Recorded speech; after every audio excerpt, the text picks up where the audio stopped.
What's up, man? How are you? Of Not much, dude. Hey, appreciate the time. course. So it's 9 o'clock. You're in Texas, right? I think Yeah. you're saying. Cool.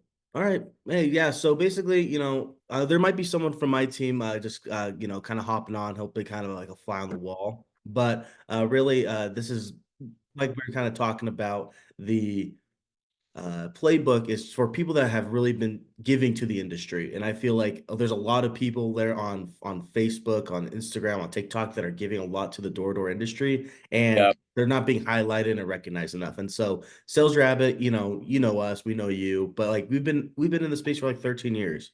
And so it's like, okay, well, you know what? Like I do partner marketing, I oversee it, and I used to do door to door. And so I get the grind, and so what I really want to do is I want to focus on our customers and honor them. And so we're doing these playbooks to be like, hey, for new reps, people that are building and scaling teams, what are professionals in the space doing, influencers, doing Right. the right things right. So yeah, so I'm just gonna I don't know if you took a look at those questions or whatnot on the Google invite, but it's just gonna be very conversational. I don't think I'll be Yeah. typing a lot because I have the we're recording. So if you just want to just, kind of give an intro to yourself, who you are, your background in door-to-door sales, we can start from there. Sure. Yeah, no problem. I've been in door to door probably my entire adult life. My first job in door to door when I was 19, 20. I was selling Kirby vacuums actually. I used to go door to door. I was a setter, and then I kind of worked my way up to a closer. I I didn't like Kirby because I didn't like the fact that I had to clean people's houses. I thought that was kind of gross. I did okay. I thought it was a good job for me. I had maybe 30, 40 jobs in my life from 12 to 20.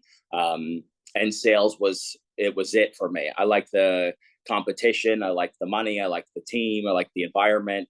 Um, it just wasn't, Kirby wasn't my thing. My brother-in-law actually was going door to door for a gas and electric retailer in New York, which is where I'm from, Yeah. and he was making about 1,000 to 1,500 bucks a week.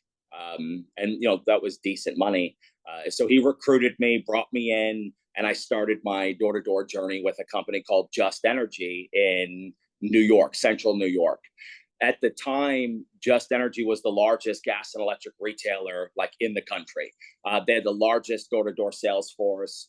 They had 2 or 3 thousand people. I mean, it was a highly competitive industry, and it was a world that I had never experienced before. Growing up, I didn't have a lot of friends. I didn't go out much. I didn't do much. I didn't do well in school. I didn't really participate in sports. I never really had any of those experiences. And Mhm. when I started door to door, I recognized that I was good at it, and people they recognized me. One of my favorite things of about sales is we get to recognize people that don't normally get recognized in life, and people that struggle in real world situations, 9 to 5 jobs, colleges, corporate America. They thrive in door to door, and that was me. I hated school. I hated I hated it. So I did really well in door to door, and I enjoyed it, and I was recognized, and I thrived. I did that for years. I was with Just Energy for probably 6, 7 years. And fast forward a bit, moved to Chicago, started my own company, moved to Texas, been in Texas for several years. And now I run my own sales and marketing company with my partner, and her and I have the biggest and the best team in Texas with the company that we're currently representing. What's the business that you're currently representing? Reliant Energy, NRG, Reliant Energy in Texas. We're always trying to come up with innovative ways to make it more fun, to make it more interesting, to kind of keep the momentum. The hardest part about door to door is the monotony of it. It's just so redundant sometimes. And, it's the constant recruiting, the constant turnover, the constant meetings. You're doing the same meeting 3 times a month. You're doing role plays every day. And it's hard sometimes for these guys to stay motivated and continue to perform So we always have to be creative and come up with innovative ways to get these guys to really do what they're capable of, and maximize their potential. So Sure. Yeah. I've been in this space really my entire adult life, and my goal now is to continue to grow my team and expand into additional channels. Our benchmark for success is being the best, and we've kind of proven that model out for several years. And now it's just time to grow and expand, and that's what our priority is now. Love it. And we're Beautiful. a small market too. We're in Central Texas, so Mhm. in places like Houston and Dallas, millions of people, millions of doors. We don't have that in Central Texas. So funny enough, SalesRabbit has actually been. It's how we recycle our territory. I can go back to the same areas over and over and over and over again. Yeah. But it's funny. Have you heard of a company called Active Knocker? I possibly, I think I've heard it. That was the company we started out with, Okay. and it was like a trial run. This was years ago. When I would knock in every market I've ever been to, we never kept track of anything. We would just wing it. I mean, and that's, believe it or not, in the energy business is very different than solar alarms, HVAC. Those guys have strategy. They've got more structure. I came from a world where energy is completely different, and we just have no structure. We just go. We just knock on doors all day long. We don't track anything. We go to the same area. Like there's no, and there wasn't any structure to it. So, and this was 10 years ago, but over the last decade, we've implemented processes and structure. And now I believe we're a bit more advanced than we were a long time ago. But without SalesRabbit, or at least the ability to track our area and recycle it, we'd be in trouble. We'd run out of area in a year. So we have to make our area last. I love it. Yeah. So, I guess that kind of pivots because I guess that pivots into into our next segment. It would be, your success story and your expertise in SalesRabbit in the product. So tell me why you partner with SalesRabbit, Josh, and what products you really enjoy. Is it the team management? Is it the lead management? Do you guys use data grid AI? Do you guys use the gamification? Tell me that. Why and what? So we just started with the gamification, and it took a few weeks to kind of roll that out. We had to work out some kinks, so I can't elaborate on the gamification yet. But I am very, very excited to use the gamification.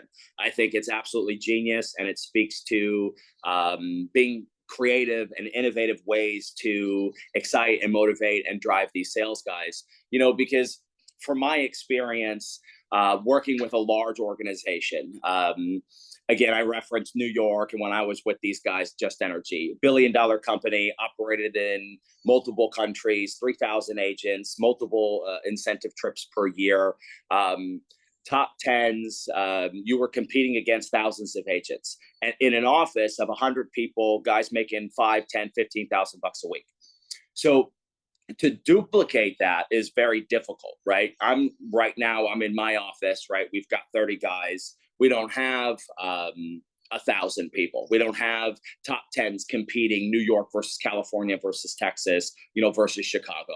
So in a large company, you have things that you don't get in a small company, and things that are just organically driving the agents, and things that are motivating these guys to perform.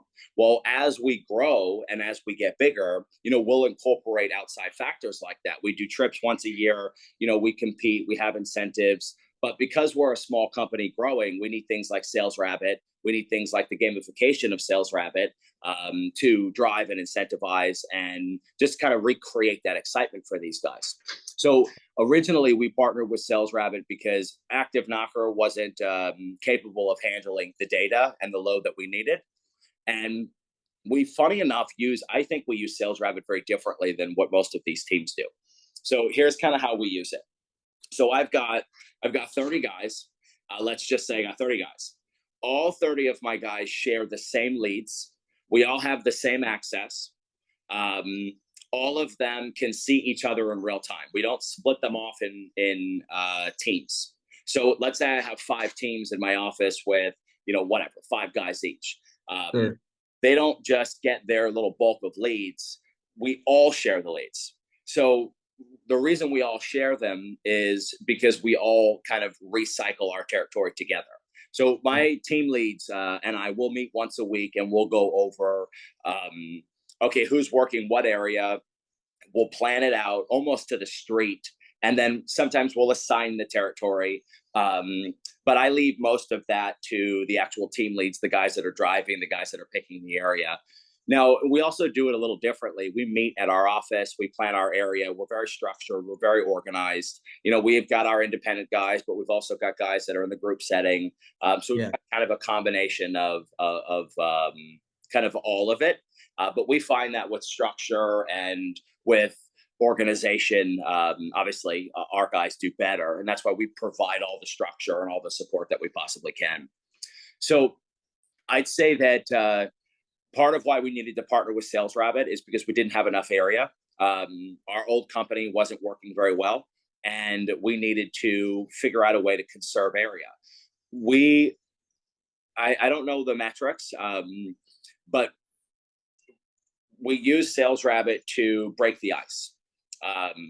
We track who has us, who doesn't, who asks us to come back, who's not interested. We've curated our own do not knock list.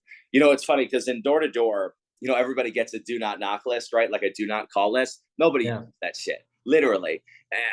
Every company probably emails their team lead a 1,000-page list of people not to knock on or call on. Nobody uses it. And Yeah. it's difficult because when we get yelled at and we have more police interactions, we get kicked out of cities, we get kicked out of neighborhoods, we get put on no trespassing lists because all we're doing is going door to door. And because you can't get these sales guys to pull up their email and cross-reference lists that customers call in our attitude, SalesRabbit has helped us curate our own do not knock list. So now going into that, so you guys have set the stage. I want to talk more about Door to Door Boss. Maybe like a 30-minute spiel of how it came to be, Door to Door Boss, and you doing these videos, and then building that discipline and that winning routine, how you overcome rejection with confidence, because a lot of these people that are going to be reviewing this document are going to be maybe new reps. So Josh, Yeah. tell me like how this came to be, and your favorite, how you stay motivated doing what you do. So when I came into the business, I came into door to door. I told you I didn't have a lot of accolades. I hadn't performed in sports. I wasn't, a team player. I remember I went to a basketball camp at Syracuse University when I was a kid, and I called and quit day 2. My dad had to come pick me up because I wasn't good in a team setting. I wasn't confident, and I had zero confidence, almost none. I hated school. People made fun of me. I was bullied a lot. I wasn't a confident person. I wasn't confident in the way that I looked, in the way that I spoke, because I hadn't found anything I was good at yet. And that's really the truth of it. But the one thing that I knew was I was capable of working hard, and I was capable of outworking other people. When I started door to door, I worked 7 days a week. I worked at 10 a.m. until 9 p.m. I went on the road every other week. I worked over 100 hours a week. Now I was making a lot of money, but the money wasn't part of what drove me. As a 20-year-old, I made $5,000, $6,000, $7,000 a week. I spent all of it. I had generated $1 million in commissions by the time I was 25, and I had nothing to show for it. The money didn't drive me, didn't motivate me. I wanted money, yes, right? Money is always a motivating factor. It's always a driving factor. But for me, I thrived on being recognized. The recognition did something to me, and I was good. And because people recognized I was good, I liked the way that made me feel. And because it made me feel more confident, I had experienced something that I had never experienced before in my life up until that time. There was an award called the Pearson McDonald Award in the company that I worked with. We call it the MVP. That award was, I think, only given out to maybe 13, 14 people at the time, out of 3,000 or 4,000 people. I set my sights on this award. It took me about 5 years to win it. Everything that I'm good at now, I learned during that 5-10 year period. All the hardships, all the failures, all the successes, all the times I'm at zero, no sales in my car at 7 o'clock, all the times I've built teams of people and invested time and money and energy into these guys, and then they've quit, all the road trips I've been on and they've not been successful. Everything I've done in my life, I know there's value, good or bad. I know that I can justify the hard times because I've learned something.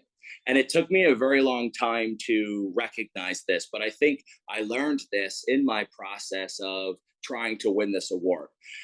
I went for it for a few years. I lost it a couple years in a row. It's funny, I made a video about this, but one of the years I thought I won, I actually stood up when they announced somebody else's name because I was so confident I was going to win this thing.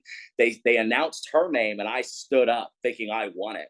And then I was very humbled that night and had to sit back down. And I had a decision to make. That was an important time in my life because when I thought I won and I didn't, and I sat down and went home or went back to my hotel, we were in the, I don't remember what country we were in, but we had to do we were doing award ceremonies out of the country every year.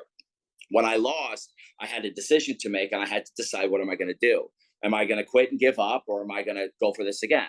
It's hard to admit when you've lost. It's hard to admit when you tried something, you gave it your best, and you just failed at it. You know, I don't think people have a problem with failure. I think people have a problem admitting that they tried their best and failed. I think the hardest part of failing is accepting that you tried and you failed and it didn't work.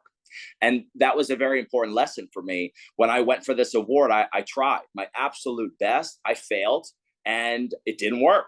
So that's when I decided, all right, I'm going to give it everything. You know, David Goggins talks about how you can learn to tap into a portion of you, a portion of your brain that you didn't realize existed, that you didn't know you had the ability to tap into.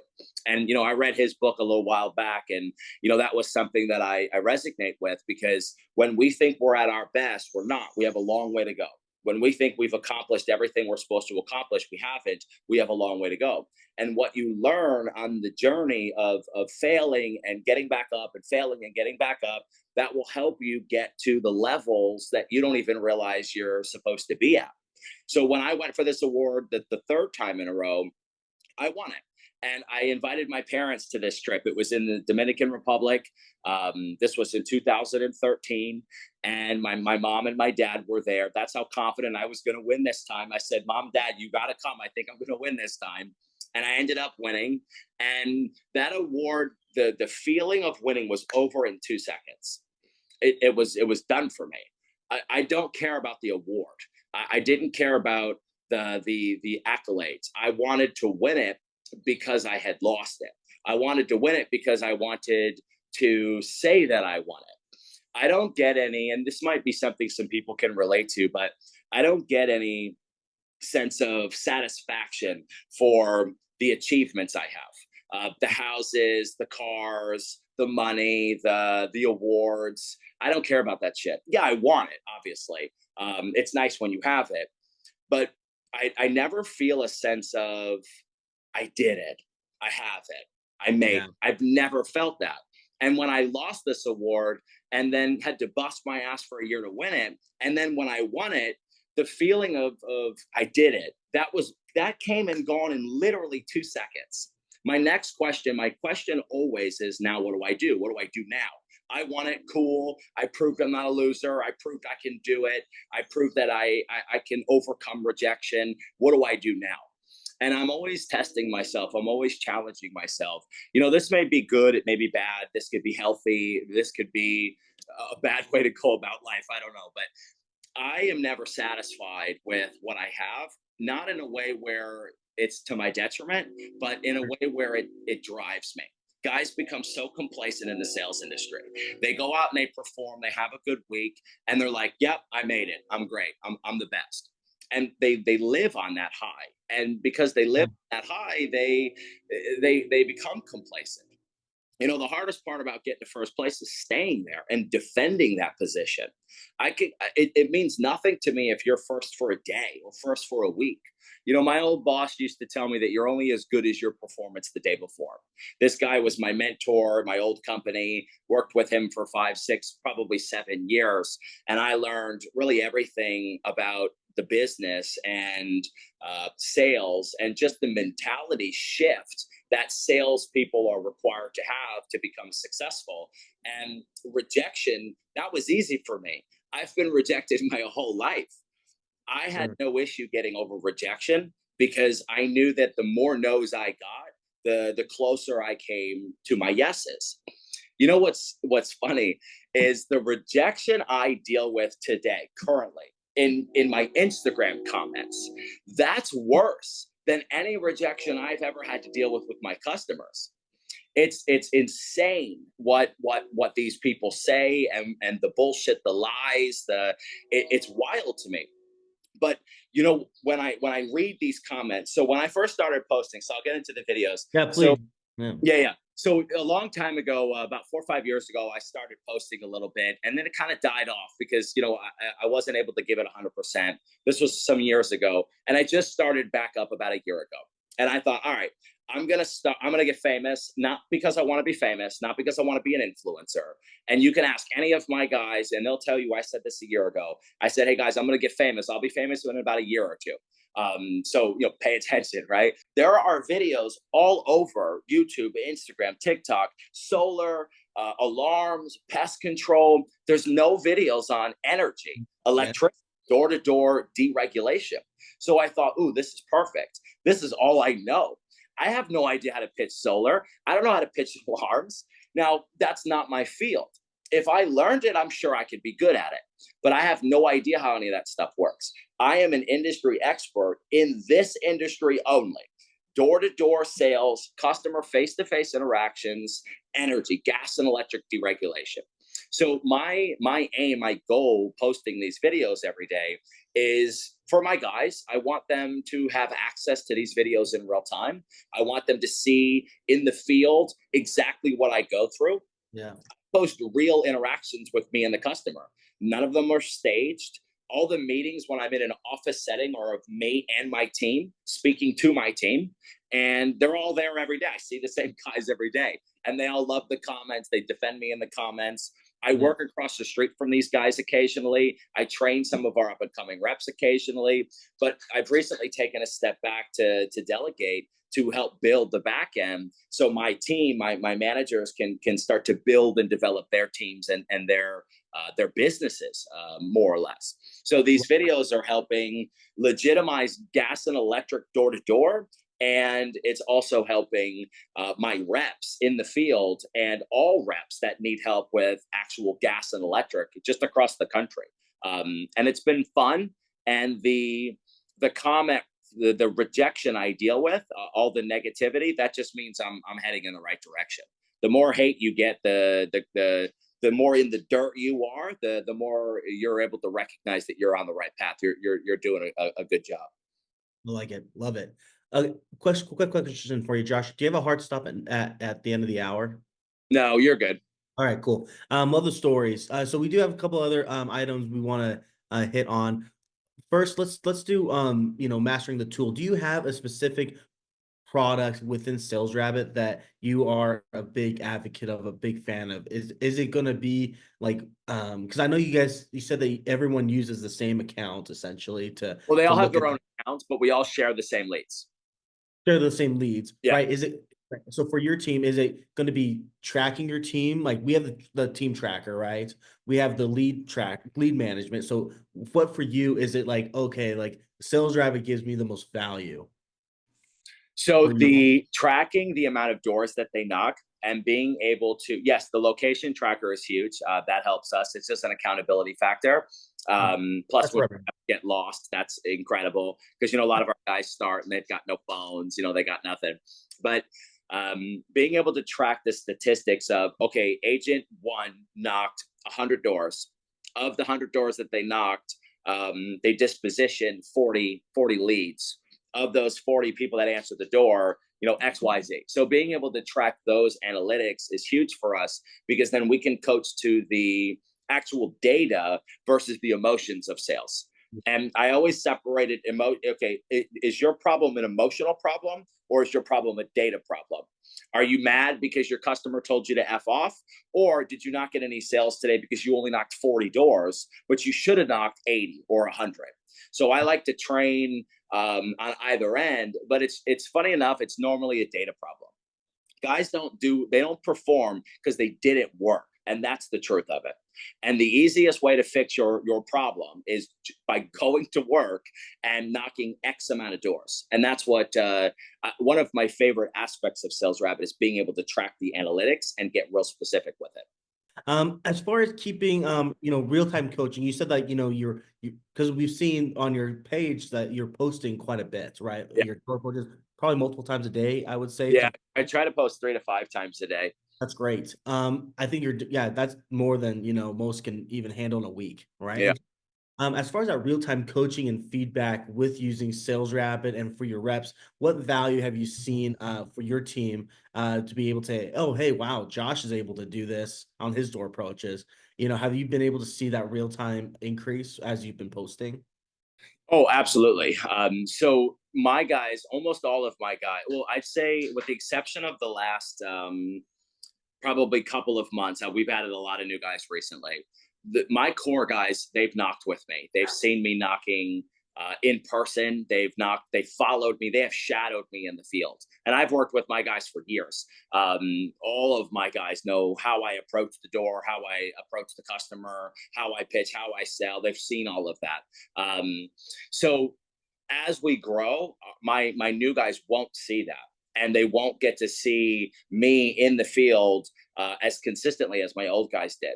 And there's just so much value in the leader leading by example, right? Like that's how I've always been. I have to lead by example. I'm not a do what I say, don't do what I do type of guy. I literally can't be that person. So posting has been helpful because it shows all my other guys, my new guys that don't follow me or likely won't follow me, that I do know what I'm doing. Because any good salesperson can sound like they know what they're talking about. And I say this to my orientation class every single week. I run training classes for new guys, and I say, I'm a salesperson. I can sell you on this job. I can sell you on this opportunity. I'm good at it. You don't have any idea if I'm telling you the truth or not. That's how good I could be. And I say that in all my classes. And I say, don't trust me. Don't buy into me.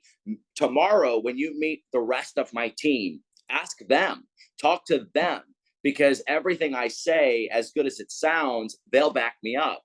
And I always use my team to back me up when I'm trying to get new people to buy in. And me posting consistently gives me the ability to reach all of these other people 5 times a day that would have never otherwise seen me approaching the door and talking to customers. So it's been fun. My videos are getting better. You can see I'm slowly adjusting, but it's definitely been fun. It's been a fun journey. Great. Awesome. No, I've loved them. I've watched a lot of them. So Yeah, thank you.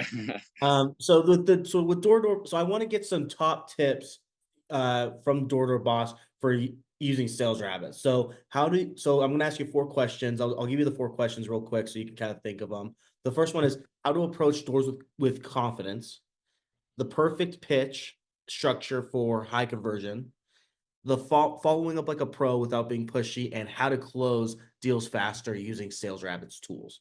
So if we can go with the first one, how do you approach doors with confidence with SalesRabbit, knowing you have SalesRabbit in your back pocket? So with SalesRabbit, it helps me to have some notes.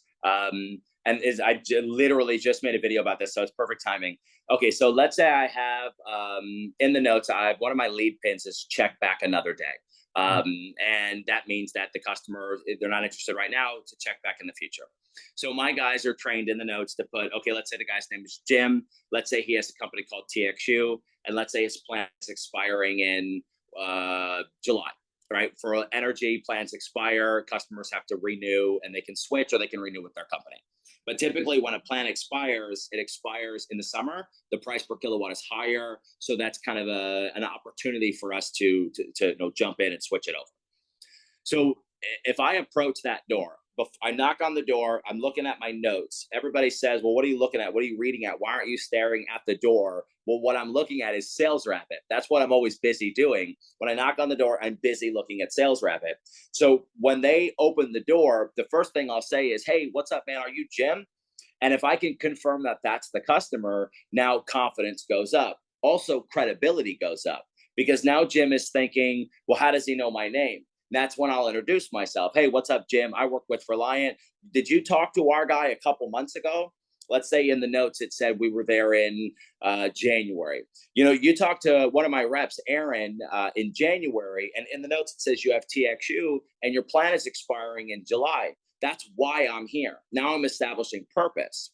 So if I can immediately establish credibility and purpose, I'm about to establish a sense of urgency because I'm about to tell you your plan is expiring and that's why I'm here. So if you wait too long, then blah, blah, blah.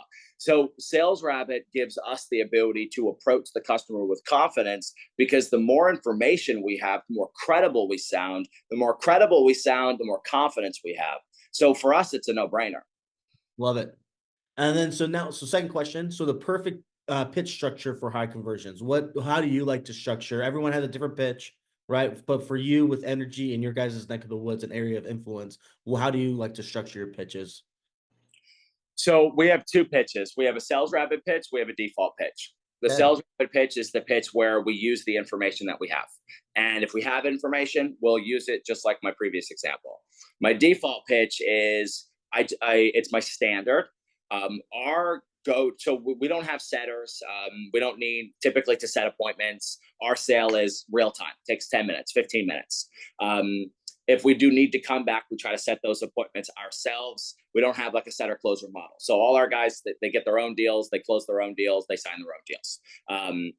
So when we approach a door, it has no notes or it's a not home pin or it's a new area and we don't really have anything to go on.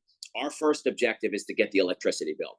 So we immediately identify who we are, what we're doing, and what we need. And that's exactly what I teach my team in orientation classes and my new guys as well. Who we are, who are you, what are we doing? We're there to check something very specific. And what do we need? We need the electricity bill. And we need the bill because when we have the bill, we now have to identify a problem. And I teach my guys that there are 3 potential problems on the electricity bills in Texas. And we're going to immediately provide you with the problem and immediately provide you with the solution. The last question is how do you on this section was how do you close deals faster using SalesRabbit? I believe you already touched quite a bit on it, so we can bypass that and kind of go into overcoming objections. Sure. So yeah, the next section is overcoming common challenges in door-to-door sales. So dealing with tough neighborhoods and rejection. How do you as D2D boss and Josh handle that? So I think for the first part, when I teach guys about objections, I teach them to expect the objection. I teach them to be prepared for it. It's a mental thing. Obviously, it's more than a mental thing, but you can't learn the words if you don't understand the mentality of sales and of people. You're going to get objections. People are human. And when customers tell you no, you don't know the reason behind that no. So more specific to my industry, if a customer owes our company a back balance, right, then they can't switch and sign back up until they pay that back balance. So when I do my pitch and a customer says, no, I'm good, I'm not interested, they may owe us money and they don't want to tell us that. And we're not owed that reason. We're not owed an explanation. When a customer tells me no, or they're not interested, or they're busy, they may have just had a death in the family, or be going through a divorce, or be going through some kind of issue that I'm not privy to. So my first, the first way to deal with objections is understanding that we are not owed an explanation, even if we want one, even if we don't understand why we can't get this bill or get this deal. And the second phase to it is recognizing that you're talking to a human. So you can be a robot. You know, sales is very robotic. And I tried to teach people to be authentic, to be themselves, to build rapport. You can't be a robot. You have to be a human. So we have a structure that we use for objections. It's agree, kill, close. We agree with the customer. You never want to argue with a customer. You kill the objection, you reframe it, turn it around, and you close by asking for the bill. Because if we're in the phase where we're attempting to get the bill, we need the bill so we can move and graduate to our next phase. So we agree with your objection, we kill that objection, and then we close by asking for the bill again. But I think the most important part of objections is just understanding the logic behind it, and not going from 100% enthusiasm to 50% because you've gotten 10 objections in a row. Yeah. Objections, they just beat people up, and just don't allow it to beat you up. Don't allow it to affect your mentality, and just stay at 100% all day long. They're not hard. It's just you got to be prepared. You got to expect them. You got to get that part down before you can memorize the script. Right. How do you deal with tough neighborhoods and rejection? Because you have objection, but now total rejection and tough neighbor. Yeah, How do I you incorporate it. deal with So if we knock behind other energy companies all the time, we knock behind solar guys all the time as well. So let's say I'm in an area for about an hour, and I determine that within that first 30 minutes, this is the thing I'm dealing with in that neighborhood pretty consistently.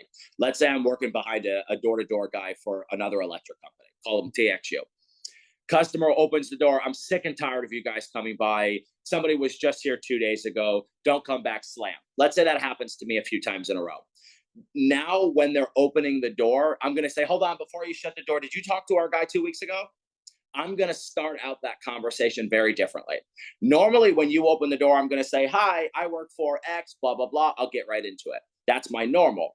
But because I've determined that 8 customers in a row are talking to this person and they're all using it against me before I can even speak, I'm going to now reframe it and turn it around on you. And if I get a yes, then I have a different direction to go. If I get a no, then I'm able to just stick to my default. So I guess to answer your question, anytime I'm in an area that's really hard or overworked or saturated or that's tough, my objective is to figure out what caused this area to be like that, and then how can I use that information to benefit me and work with the problem instead of have the problem cripple me and then end up just leaving. Some reps leave. That's the worst thing you can do. Go find a better area. It's the worst thing you can do, and it's I think it's one of the biggest weaknesses that a lot of sales guys have. They think area matters, and it doesn't. You just have to be good enough to overcome the objections and the rejection that you're dealing with in that area and make it work for you instead of against you. I love it. How do you adapt to different customer personalities? Because every neighborhood is a different person, right? Every neighbor can be different. How do you try to adapt when you're at those doors and you see who opens the door? Little Miss, grandma, or Yeah. And yeah, it's funny because my words stay for the most part the same in the beginning parts of my scripting, but my tonality changes, my eye contact changes, my stance changes, even down to the hello, how are you? And if, let's say, a customer answers the door and they open the door like this, all matter of fact and firm, right? And they're not smiling. I'm not going to say, hey, sir, how are you today? I'm not going to say that. Instead, I'm just going to get right to my pitch, because that's not a person that has time to deal with my bullshit. He knows what I'm there for, and he wants me to just get to my point. But if, let's say, somebody else opens the door and they open the door and their open body language, hey, man, how can I help you? That's a person I'm going to say, hey, how you doing, sir? Everything going good today? That's a person that I might respond differently with, because what I look for is the smile. If you open yeah, the door smiling, I'm going to ask you, how are you? I'm going to ask you, how's your day going? And I'm going to respond a bit more energetically. But if you sure. open the door and you're frowning, you're not happy, you're closed body language, I'm getting right to my point. But I'm a very loud and obnoxious person. I tap on people's car windows if they're in their driveway. I'll knock on their side window if their doorbell is broken, right? Like, hey, how are you? Wait, don't go. Like, I'm a loud, obnoxious salesperson. So I go to the extreme version of approaching customers. So I'm not afraid to, break the rules a little bit, where if you're not smiling, I'll still ask you occasionally how you're doing. I'll Yeah. still tap on your window and say, oh, I'm so sorry. I know you're on the phone. I'm not afraid to do those things. But my default is I look for the smile. If you're smiling, I'll build rapport. If you're not smiling, I'll get right to my point, and then I'll work on rapport later on. Good, good. How do you manage burnout? And because that obvious with a lot, I mean, this is a very cyclical, Yeah. industry, right? People will come in, it's super hot, and then 3 days later, they're out, right? Yeah. They've been here for years, right? So how do you, especially when you're scaling a team, growing a team, you invest into people, and then they'll leave right after orientation or whatnot. And that can be that can be tiresome. How do you manage your burnout and stay consistent? So this is something I teach my managers, and this is took me a long time to learn this, but my rule is 3 days, 3 weeks, 3 months. So if I can keep an agent for 3 days, I can keep that agent for 3 weeks. If I can keep that agent for 3 weeks, I can keep him for 3 months. The first 3 days, it's about getting that agent to buy in. Yeah. How do you get a brand new agent to buy in? Make the job look easy. The easier the job, I teach my managers, don't train your new guys shit. Don't teach them anything. Just sell, sell, sell. Let them, by the end of day 3, they need to see how easy this job is. If after day 3 they think, wow, I can't believe how easy this job is, you're good. 3 days, mission accomplished. So by the end of day 3, they have to believe that they can do this job. Now, moving through 3 weeks, this is when they need to see progression. New guys need to see that they're getting better. So I teach my guys to encourage their new people. Don't criticize your new people. So if I identify that you're my new guy, you're doing 10 things wrong. I identify that you're doing 10 things incorrectly. I'm going to pick one thing that you're doing incorrectly and 10 things that you're doing correctly. And I'm going to say, hey, you did really good here. This was really good. You knocked really loud over here. You pinned this neighborhood perfectly. Great job on SalesRabbit. You did really good with this script, this introduction, blah, blah, blah. I'm going to encourage. But then after I encourage, I'm going to say, but you did do this thing. This is what needs work. Yeah. The sales guys are trained to be efficient. We don't want to waste time. We want to be as efficient as possible, right? So this is the difference between encouraging someone versus criticizing someone. If you're a salesperson, you're a leader, and your objective is to get this new guy trained up as fast as humanly possible because you don't have time, right? No time to waste. You're going to criticize that salesperson all day long. You're going to say, hey, you didn't knock loud enough. Make sure you knock louder, okay? Hey, you didn't do this. Make sure you fix this, okay? Hey, you didn't look away. You didn't break eye contact. Make sure you fix this. We think as salespeople that that's efficient. But what we don't realize is we're criticizing these people. And the more criticism we give them, the more it affects their mentality. The first 3 weeks, they need to be encouraged. Yes, there is criticism. Yes, there are things they need to work on. But I teach my guys to focus on, okay, encourage for 3 weeks, focus on progression, focus on all the things that they're doing well. Tony Robbins says that the key to happiness is progression. So if we're progressing, if we believe that we're better today than we were last year, we're good, then we're happy, right? So I take that at the micro level and I tell all my new guys, hey, these are all the amazing things you've done for the first couple of days. Keep this up, keep this up, keep this up, keep this up. But you need to fix this. So that's the first 3 weeks. The first 3 months is product knowledge, information. My new guys do better in the beginning than they do in the middle. And then they do really good in the end. So why do they do so much better in the beginning than the middle? Well, it's because they don't understand what's too much information and what's the perfect amount of information. So if I can keep a guy for 3 weeks, I can keep him for 3 months. And in those 3 months, that's where I teach them product knowledge and hone in on the actual script, what they should do, what they shouldn't do. I think burnout only happens when burnout happens, but I think burnout happens more when you're not seeing progression.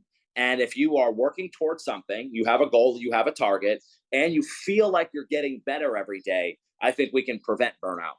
And I have successfully done that with a lot of my guys. But when they go through their little slumps and they go through their burnout stages, I can help them overcome those processes by just kind of going back to the basics. Love it.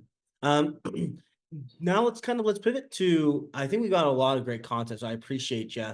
As far as your vision for door-to-door sales with an energy, as far as, as someone that's gaining, a lot of traction and influence in your space, where do you think the future or the direction of door-to-door sales is coming from and it's heading? Do you think there's going to be, or do you feel that it's like, hey, you know what, we've been here, for 60, 70 years, and we're going to continue to be 60, 70 years, the same, similar ways. Sales tactics might change, but the door-to-door rep knocking and talking and getting that personal communication is going to, stay the same.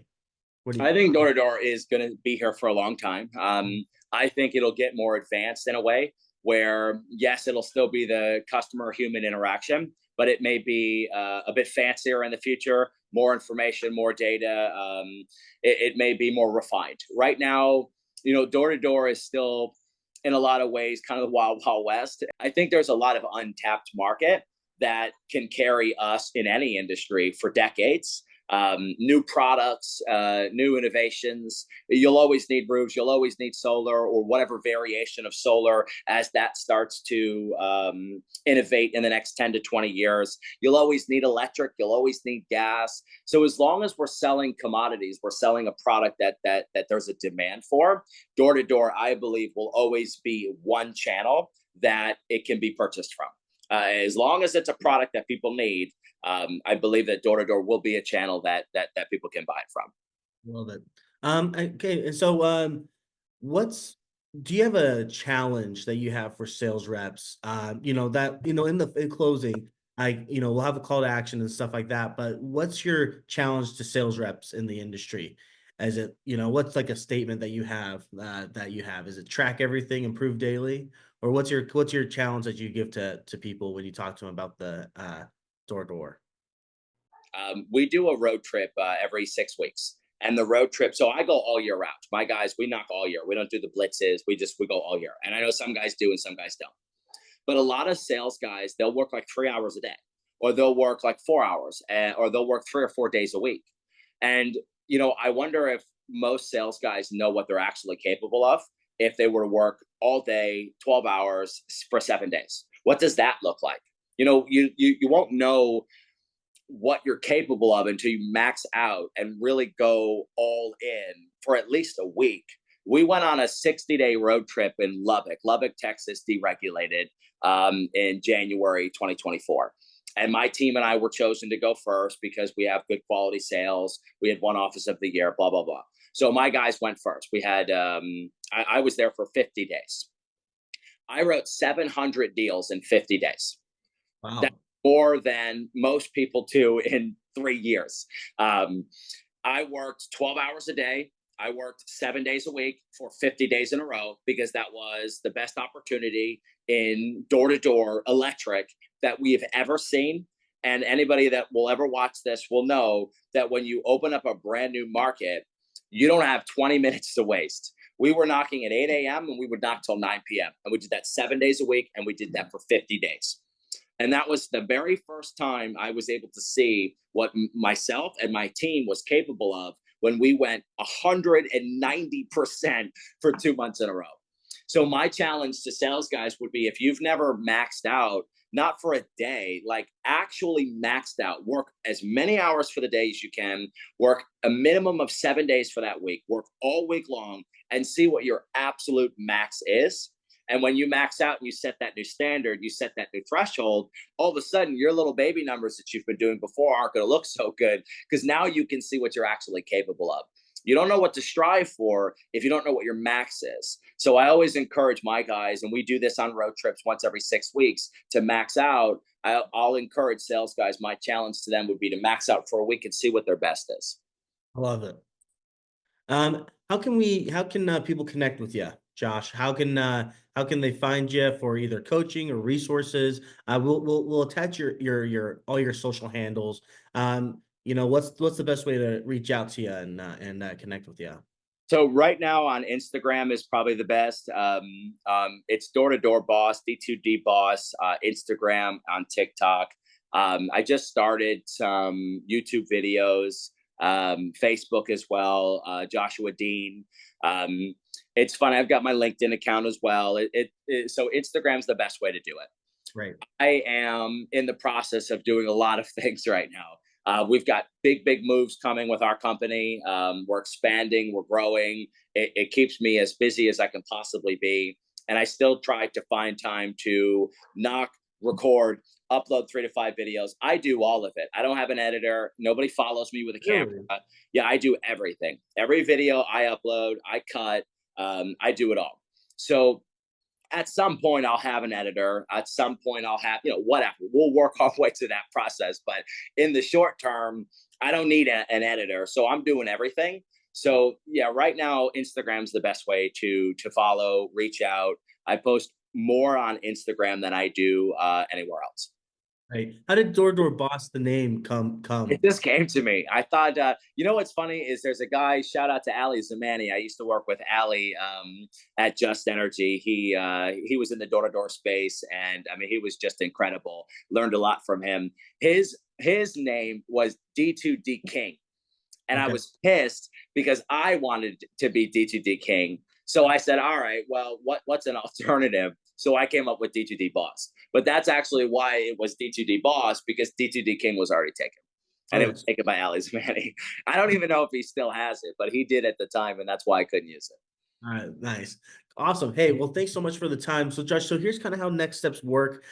We are, kind of in this, we're kind of building it out as we go. And so we'll kind of, if you can send any like pictures or screenshots so we can highlight you, your face, like maybe you at a door approaching. Uh, Yeah. and then maybe doing a, if you would, if it's not too much to ask, like like a recording of your iPhone or iPad and how you like are liking to manage teams and just that way we Yep. can really get some visuals. Yeah. I'm gonna compile all this, put into a playbook, probably a PDF. And then we'll send it to you for final looks, and then we'll go live. We'll push it out on our socials. Cool. I'll send the recording to you once I get Yeah. it through. And who knows, feel free to, cut or add, do, post whatever you want on social. I want to send you some swag, some Sales Rabbit stuff. Yeah. Appreciate that. Thank you. I'm actually going to be helping the social media team out with more content. And so I might be flying out to different places to work with different people. Yep. Would you guys be open for me coming for like an hour or two, maybe three to knock doors with your team? Yeah. Absolutely. My guys would love that. Yep.